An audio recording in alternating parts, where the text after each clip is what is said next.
Hi నమస్తే welcome to our channel. నేను మీ ప్రత్యూష. ప్రస్తుతం మనతోనే సీనియర్ జర్నలిస్ట్ భరద్వాజ్ గారు మనతో ఉన్నారు. సార్తో మాట్లాడి మరిన్ని విషయాలు తెలుసుకుందాం. నమస్తే సార్. నమస్తే. సార్, తెలంగాణ ప్రజలకు తెలుగు రాదు అంటూ కూడా లాయర్ నిరంజన్ రెడ్డి గారు కొన్ని వ్యాఖ్యలు చేశారని సోషల్ మీడియాలో బాగా వైరల్ అవుతుంది. నిజంగానే ఆయన అన్నారా? ఒకవేళ ఆయన అనంటే ఎలా, ఏ ఉద్దేశంతో అనుంటారని మీకు అనిపిస్తుంది? అంటే నిరంజన్ రెడ్డి ఇది కోర్టులో ఒక కేసు నడుస్తోంది. గ్రూప్ 1 రిజల్ట్స్కి సంబంధించిన ఒక వివాదం నడుస్తోంది చాలా కాలంగా. అంటే తెలుగులోను కొంతమంది ఎగ్జామ్ రాశారు, అలాగే ఇంగ్లీష్ మీడియంలోను కొంతమంది ఎగ్జామ్ రాశారు. కానీ రిజల్ట్స్ వచ్చినప్పుడు ఇంగ్లీష్ మీడియం వాళ్ళకి 530 వరకు మార్కులు వస్తాయి, తెలుగు మీడియం వాళ్ళకి 400 దాటలేదు. అంటే తెలుగు మీడియం వాళ్ళు చాలా విశ్లేషణాత్మకంగా, వివరణాత్మకంగా రాసిన సమాధానాలు కూడా పట్టించుకోలేదు. అంటే ఒక వివక్ష కొనసాగింది అనేది ప్రధానమైన ఎలిగేషన్. ప్రధాన విమర్శ ఏంటంటే తెలుగు మీడియంలో రాసినటువంటి విద్యార్థుల మీద వివక్ష చూపించారు, ఇంగ్లీష్ మీడియం విద్యార్థులకి ఎక్కువ మార్కులు వేసేటువంటి ప్రయత్నం జరిగింది. మళ్ళీ ఒక్కసారి అంటే ఈ ఫలితాలు మార్చిలో వచ్చినటువంటి ఫలితాలు, దాని మీద వివాదం నడుస్తోంది. ఆ వివాదం కోర్టులో ఉంది, కోర్టుకు వెళ్ళారు, కొంతమంది కేసులు వేశారు దాని మీద.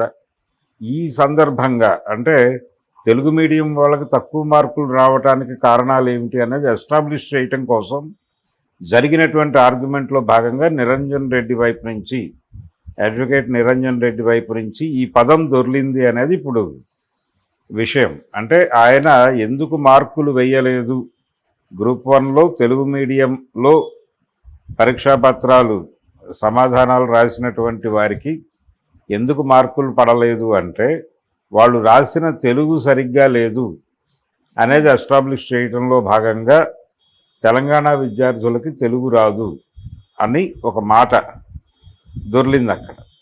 ఇప్పుడు ఆ మాట పట్టుకొని దాన్ని ఎలా చూడాలి అనే దాని మీద ఇప్పుడు విద్యార్థి లోకం మొత్తం దృష్టి పెట్టింది.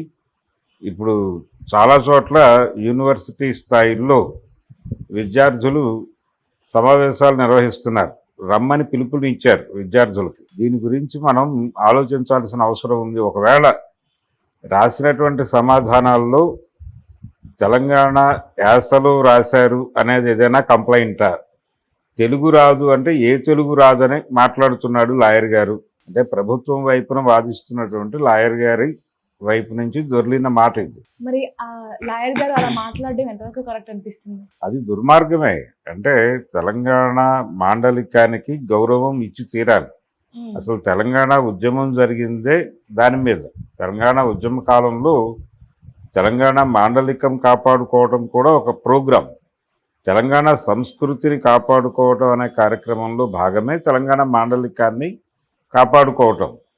తెలంగాణని అన్ని రకాలుగా సమగ్రంగా కాపాడుకోవటం అనే ప్రోగ్రాంలో భాగంగానే, అంటే అన్ని రకాలుగా అణిచివేతకు గురవుతోంది, తెలంగాణ భాష మీద ఆంధ్ర భాష పెత్తనం చెలాయిస్తోంది అనేది ఒక ఆరోపణ. అలాగే రకరకాల అభిప్రాయాలు ఉన్నాయి, కానీ చాలా చోట్ల రాజీ పడిపోయి నడుస్తున్నారు. ఇప్పుడు ఈ రాజీ ధోరణి ఎంతగా ప్రబలిందంటే తెలంగాణకు సంబంధించిన గ్రూప్ 1 రిజల్ట్స్కి సంబంధించిన కేసులో మాట్లాడుతూ కూడా దాదాపుగా ఇప్పుడు తెలంగాణ ఆవిర్భవించి 2014లో మొదటి ఎన్నిక జరిగింది ఇక్కడ. దానికంటే ముందే తెలంగాణ రాష్ట్ర ప్రకటన వచ్చింది. ఇంతకాలం అయిపోయిన తర్వాత ఇప్పుడు 3 ఎన్నికలు జరిగిపోయినాయి. 3 ఎన్నికలు జరిగిపోయిన తర్వాత కూడా ఇప్పటికీ తెలంగాణ భాష మీద, తెలంగాణ యాస మీద దాడులు జరుగుతూనే ఉన్నాయి అనటానికి నిరంజన్ రెడ్డి చేసినటువంటి ఈ కామెంటే రీజన్.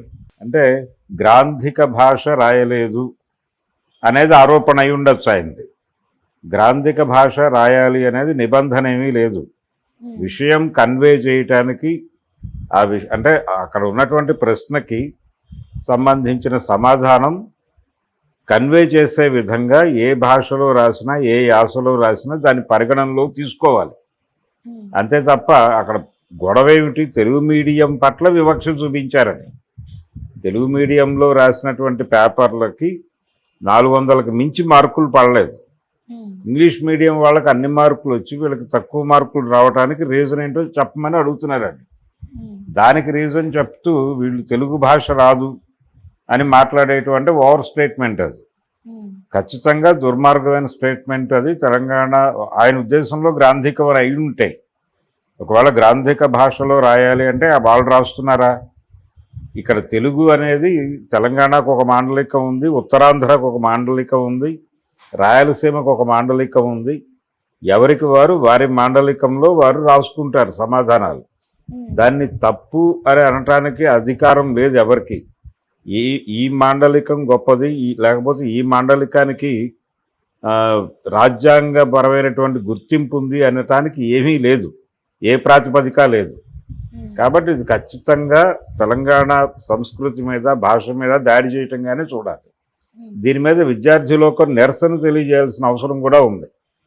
ఆ నిరసన తెలియజేసినప్పుడు మాత్రమే, ఇప్పుడు సినిమాల్లో తెలంగాణ ఉద్యమ కాలంలో తెలంగాణ యాసని పలచనబరుస్తున్నారు అంటే కామెడీ క్యారెక్టర్లకు మాత్రమే దాన్ని వాడుతున్నారు, ఎంటర్టైన్మెంట్ కోసం వాడుతున్నారు తప్ప, నవ్వు పుట్టించడానికి వాడుతున్నారు తప్ప సీరియస్ క్యారెక్టర్లు ఎప్పుడు తెలంగాణ యాసలో మాట్లాడవు తెలుగు సినిమాలు అనేది ఒక ఆరోపణ జరిగింది.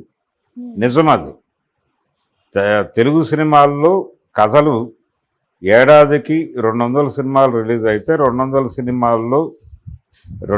సినిమాల్లోనూ హీరో ఊరు తెలంగాణలో ఉండదు. తెలుగు సినిమా హీరోలు అంటే చిత్తూరు నాగయ్య గారి దగ్గర నుంచి మొదలు పెడితే ఎన్టీ రామారావు, నాగేశ్వరరావు, చిరంజీవి, శోభన్ బాబు, కృష్ణ, వీళ్ళెవరూ కూడా ఏ రోజున తెలంగాణ ప్రాంతంలో పుట్టిన పాత్రలు పోషించలేదు.